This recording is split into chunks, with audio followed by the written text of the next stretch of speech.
Welcome back to Module 2 of the Achieve Balance course. The course creator, David Dansero, nutritionist and physical therapist, mentioned he received such positive feedback about our first deep dive in Module 1, What's Your Why, that he opened up his source materials for us to dive back in hand. Keep going with these audio lessons to complement the course on Substack. Ready? Let's dive in. I am so ready. Yeah. This is such a crucial topic. It really is. I mean, imagine finding out that right now the crosswalks in your own neighborhood are mathematically designed to lock you out of your community within the next 10 years. Yeah, that sounds like pure science fiction. Right. But it's actually a harsh reality for millions of people as they age. So today we are doing a deep dive into Module 2 of David's course, which is titled, Know Your Numbers, Are You Balanced? And our mission here is to basically, cut straight through all that clinical medical jargon. We want to extract the actual vital physiological metrics that you need to track. Exactly. So you can build like a personalized health dashboard for yourself. Because building that dashboard is really the only way to avoid flying blind. I mean, David is leveraging his 23 years as a physical therapist, plus his 7 years as a dietitian, to move us away from this whole idea of passive healthcare. Yeah, we have to shift to active data collection. Right. You need to know the actual tolerances of your biological machinery, before a system completely fails. And I really appreciate that David manages to keep this highly clinical topic so grounded. Like, if you watch his presentation, you can actually spot Wilson the seagull sitting right there on his desk. Oh, yeah, Wilson. Yeah, anyone familiar with his No Stroke podcast knows Wilson is the mascot. It just, I don't know, it adds this necessary human element to a discussion that's ultimately about data and, well, mortality. Exactly. Because we're talking about real human habits here, not just sterile laboratory printouts. Right. So for you listening, I want you to visualize a literal dashboard as we go through this. We are wiring up the gauges one by one, starting with the absolute foundation. And that foundation dictates the integrity of the entire structure. So if we look at sleep, for example, David references the neuroscientist Andrew Huberman. Oh, sure. Huberman identifies sleep as the lead domino. Because when you compromise your sleep architecture, the downstream metabolic chaos is just immediate. Wow, really? Oh, yeah. You see this measurable drop in blood sugar regulation, your blood pressure control weakens, and physical recovery basically grinds to a halt. That makes a lot of sense. The correlation is so undeniable that the American Heart Association actually recently updated their standard cardiovascular health markers. They transitioned from what they called Life's Simple 7 to Life's Essential 8. Just to include sleep. Exactly. Yeah. Specifically to include sleep as an officially recognized critical biomarker for heart health. So the lead domino tips and the cardiovascular system just pays the price. Right. And right next to that sleep gauge on our baseline dashboard is a massive glowing red warning light for smoking. Oh. Yeah, David draws a hard line here. Putting a stop to that single habit is the highest leverage behavioral change you can make. Period. No question. Okay, let's unpack this, because what really caught my attention in this foundational section is his focus on blood pressure. The silent killer. Exactly. He sets the ideal target at less than 120/80. David zeroes in on these numbers, but let's actually look at the mechanics of that vascular strain, like what is happening. Well, the mechanics are really where the insidious damage happens. So that top number, the 120, that's your systolic pressure. Okay. That basically measures the sheer force of the blood against your arterial walls when the heart muscle is actively contracting. Right, the pumping phase. Exactly. Now, the bottom number, the 80, is the diastolic pressure. And that is the baseline pressure remaining in your arterial walls when the heart is resting between beats. Okay, so the rest phase? Right. And you want that resting diastolic pressure to be as low as possible. Because if your arteries are constantly ballooned out under high pressure, even during the heart's rest phase, you're inflicting this microscopic sustained damage to the vascular endothelium. Ah, I see. And that continuous strain, it degrades your kidneys, it degrades your brain, and really your entire vascular network over time. And, David's passion for this specific metric is deeply personal. I mean, he is a stroke survivor himself. He is, yeah. His stroke was actually caused by a congenital heart defect, but he leverages that experience to emphasize that high blood pressure is one of the leading and entirely controllable causes of stroke. Which brings us to his main argument against the standard medical model, right? Yeah. He insists that relying on an annual blood pressure reading, like just once a year at your doctor's office, is fundamentally flawed data collection. It really is. It introduces way too many artificial variables. I mean, the phenomenon of white coat syndrome is very real. Oh, for sure. You're sitting in a clinical environment. You're probably anxious about the appointment, maybe dealing with the residual stress of morning traffic. Yeah, trying to find parking. Exactly. So that isolated reading just artificially spikes. It tells the doctor how your vascular system reacts to acute stress, but it gives them zero insight into your daily ambient baseline. Right. So to get actionable trend data, you have to monitor it in your normal environment. See, I have to push back on the home monitoring concept a little bit here, Okay, go for it. because if I'm just going about my day, hitting my workouts, and I'm feeling completely fine, strapping a blood pressure cuff to my arm in my living room feels like a recipe for medical anxiety. I can see how you'd think that. It feels a bit like, I don't know, popping the hood of my car to manually check the oil dipstick every single time I pull out of the driveway. I mean, why go looking for a problem if the engine sounds fine? Well, what's fascinating here is that measuring your baseline isn't like checking the oil dipstick, it's actually installing the check engine light. Oh, interesting. Because without home tracking, you are operating the vehicle with a piece of opaque duct tape just slapped over the dashboard warning lights. That's a great analogy. Right. High blood pressure is asymptomatic in its early stages. You will not physically feel the vascular strain when your resting baseline creeps up to, say, 135/85. You just don't feel it at all. No, your conscious mind won't register it, but your endothelial cells certainly will. Yeah. So tracking it at home, whether you use a Bluetooth smart cuff or just a simple manual monitor, it peels that tape off the dashboard. It actually replaces anxiety with agency. Agency over the silent threats. I love that. Exactly. So if we accept that we need to monitor the physical pressure of the blood against the vessel walls, we also have to look at what is actually floating inside that pressurized system. Yes. Because the plumbing might be holding up fine, but the metabolic materials flowing through those pipes can quietly turn toxic. We are unmasking the hidden metabolic threats now, specifically blood sugar and cholesterol. And that transition from physical pressure to metabolic chemistry is critical. So for blood sugar or fasting glucose, the clinical target you want is less than 100. Right. A reading of 126 or higher pushes you straight into the diagnostic criteria for diabetes. Wow, just that small of a gap. Yeah. And the mechanism here is insulin resistance, because when you consume carbohydrates, your body metabolizes them into glucose. Okay. Then the pancreas secretes insulin, which functions as like a biochemical key. It unlocks the cellular receptors, allowing that glucose to exit the bloodstream and actually enter the cells for energy production. But when you chronically flood the system with refined carbs and sugars, those cellular locks basically become desensitized. Yes, exactly. The pancreas has to pump out more and more insulin just to force the doors open, but eventually the cells just stop responding. They do. So the glucose has nowhere to go, and it backs up into the bloodstream. And the thing is, this isn't just inert sugar floating around doing nothing. No, not at all. This excess glucose starts binding to proteins and lipids in a process called glycation.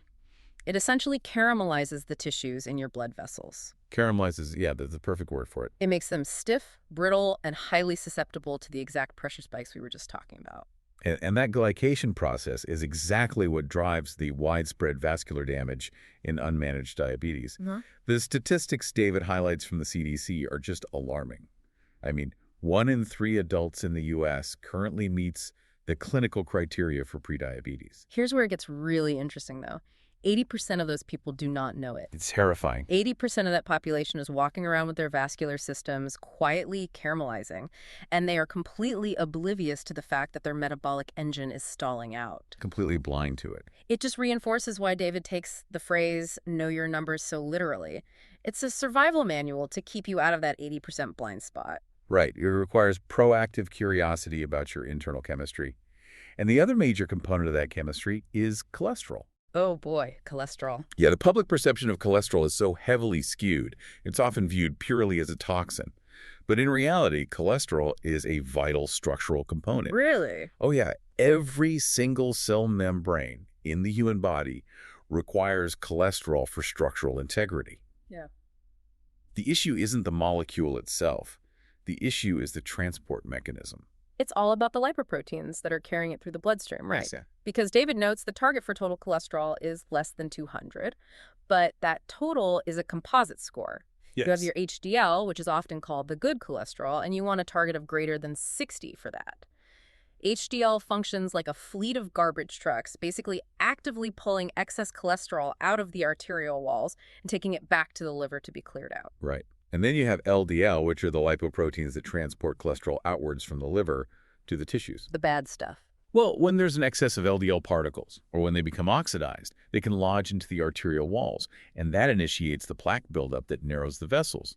And then we also have to account for triglycerides, which are the primary form of fat circulating in the blood, and those should be kept below 150. You know, what I found so fascinating in the sources was the actual math equation used to calculate that total cholesterol number on a standard lab report. Oh, the formula, yeah. Yeah, it equals your HDL plus your LDL plus 1/5 of your triglyceride count. And I didn't understand why it was specifically 1/5 until I dug into the mechanisms. It's a clever calculation. It is, Yeah. because triglycerides are primarily carried by very low-density lipoproteins, or VLDL. And in a fasting state, the ratio of triglycerides to cholesterol inside those VLDL particles is roughly 5-to-1. Right? So dividing the triglycerides by 5 gives a really good rough estimate of the cholesterol being carried in that specific fleet of transport vehicles. That is the standard calculus, yeah. But David also points us toward the evolving frontier of lipidology here. He brings up ApoB. Right, ApoB. It's a marker you hear frequently discussed by longevity researchers.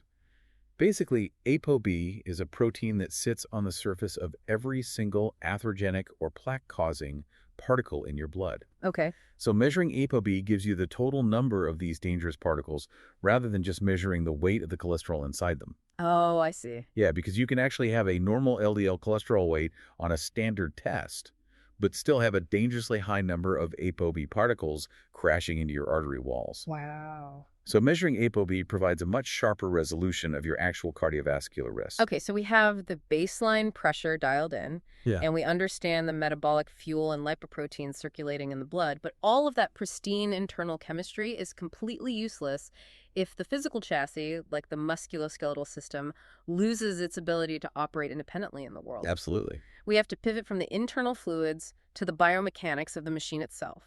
And this is really where the synthesis of David's dual expertise shines.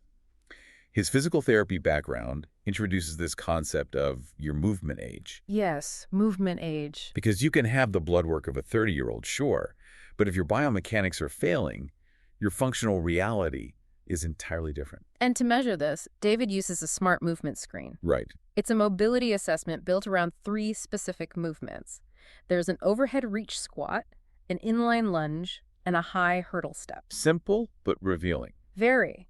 Because if you execute the form flawlessly with a full range of motion, you score a perfect 10. But the penalty for poor mobility is severe. For every single point you score below a 10, you have to add 5 years to your biological age to calculate your movement age. The math there really forces a reality check. I mean, if you are 45 years old and you score a 6 on the movement screen, you're missing 4 points. Right. 4 times 5 is 20. You add those 20 years to your biological age, meaning your physical chassis is operating with the stiffness and limitations of a 65-year-old. And that lack of mobility translates directly to a loss of autonomy. Which brings us back to that terrifying crosswalk statistic from earlier. Yes, gait speed. Right. David highlights gait speed, which is your natural walking pace, as a critical biomarker for independence. Because if your gait speed drops below 1.6 miles per hour, you literally lose your ability to navigate your own community. It's wild to think about. Municipal crosswalks and traffic lights are mathematically timed for a specific pedestrian velocity. If you dip below 1.6 miles per hour, the physical infrastructure of your town becomes a barrier. You are locked out. Gait speed is actually now treated as a literal vital sign in geriatric medicine for that exact reason. Wow. And if we connect this to the bigger picture, when we look at why mobility and gait speed are collapsing so much earlier in the lifespan now, David points straight to the biomechanical strain of our modern environment. Oh, the tech posture. Yeah, the average person checks their smartphone up to 150 times a day. We are locked into this forward head, hunched posture over keyboards and screens. Yeah, I'm probably doing it right now. Right? We all are. And this tech-heavy lifestyle systematically degrades spinal alignment. It creates severe muscular imbalances and fundamentally alters the way our bodies navigate physical space. And that structural degradation ties directly into the energy economics of the body. Because if your mobility is compromised, your lean muscle mass begins to atrophy. Yes. Let's break down the energy balance equation here, because the sources show how completely misunderstood calorie burn actually is. It's so misunderstood. Your resting metabolic rate, or RMR, accounts for roughly 65% of your total daily energy expenditure. That is the baseline fuel required just to keep the brain functioning, the heart beating, and the organs running if you were just lying motionless in bed all day. Right. And then general non-exercise daily activity, standing up, doing chores, walking to the car, that accounts for another 20%. Intentional scheduled exercise only makes up about 15% of your daily burn. But people place this immense amount of psychological weight on 30 minutes on the elliptical machine while completely ignoring the metabolic engine that runs 24 hours a day. And this misunderstanding is the driving force behind creeping obesity. Exactly. David notes that clients frequently complain that they're eating the exact same diet they always have, yet they're gaining weight year after year. And they aren't lying. Right. They are entirely truthful. Their caloric input hasn't changed at all, but their resting metabolic rate has plummeted. Because that drop in RMR is driven by sarcopenia, which is the age-related loss of muscle mass. Muscle tissue is highly metabolically active. It basically operates as an internal furnace, constantly burning calories just to sustain itself. Okay. As we age, if we fail to provide a stimulus through resistance training, we just shed that muscle tissue. The physical size of your metabolic furnace shrinks. Oh, I see. So if you continue feeding the system the same amount of fuel, but the furnace has lost 20% of its capacity, well, that surplus energy has nowhere to go. It gets shuttled straight into fat storage. So resistance training is really the only way to rebuild that furnace. It is.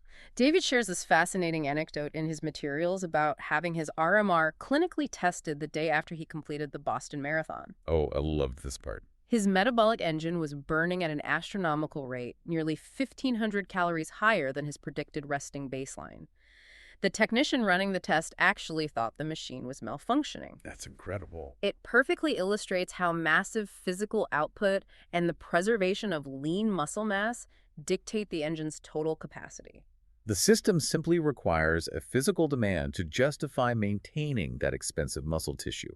So we've established the need to preserve the chassis and rebuild the metabolic furnace. Right. The final variable is the input. How do we actually supply the raw materials required to optimize the blood markers, hydrate the tissues, and fuel that resting metabolic rate? We move to the literal fuel sources. David categorizes these as the 3 Fs: fluids, fiber, and fats. The 3 Fs, yes. Starting with fluids, the baseline metric he provides is half an ounce of water per pound of body weight. So for a 180-pound individual, that equates to a baseline of 90 ounces of water daily. It seems basic, but the mechanism is purely structural. I mean, human muscle tissue is composed of 70 to 80% water. And the brain is essentially just a heavily hydrated lipid structure. Right. When you operate in a state of chronic low-grade dehydration, your movement age inherently suffers because your joints and fascia just lack lubrication. That makes sense. And your cardiovascular system actually strains to maintain blood pressure because your blood volume drops, which forces the heart to pump a thicker, more viscous fluid. So what does this all mean for the other inputs? If hydration keeps the structural volume intact, what prevents internal inflammation from tearing the muscle tissue down? That brings us to the second F, which is fiber. Fiber. The clinical target here is 25 to 50 grams of fiber per day. Okay, and how are we doing on that? Well, the standard American diet, which is perfectly acronymed as SAD, delivers less than 10 grams a day on average. Less than 10 grams? Wow. Yeah. And that chronic lack of fiber literally starves the gut microbiome. The bacteria in your lower intestine rely on dietary fiber as their primary fuel source. Right. When they ferment that fiber, they produce short-chain fatty acids, which are these powerful signaling molecules that actively suppress systemic inflammation throughout the entire body. So if you starve the microbiome, the gut lining degrades, inflammation spikes, and your metabolic numbers just drift right into the danger zone. And the final F targets the structural integrity of your cells. We need roughly 3 grams of healthy fats, specifically omega-3s, daily. Yes, omega-3s are crucial. Because these fatty acids are literally incorporated into the cell membranes, keeping them fluid and responsive, which directly aids in reducing that insulin resistance we discussed earlier. And to manage all these inputs, you really have to understand the macro math. Okay, break that down for us. Carbohydrates and proteins both yield 4 calories per gram of energy. Fats are incredibly energy-dense, yielding 9 calories per gram. Okay. And alcohol, which the liver prioritizes clearing as a toxin, yields 7 calories per gram. So David suggests a balanced macronutrient target of roughly 50% of your calories from carbohydrates, 30% from fats, and 20% from protein. Exactly. And to bring this entire dashboard into focus, he recommends utilizing a free tracking application like Fat Secret, because it is about pulling the levers of your own physiology.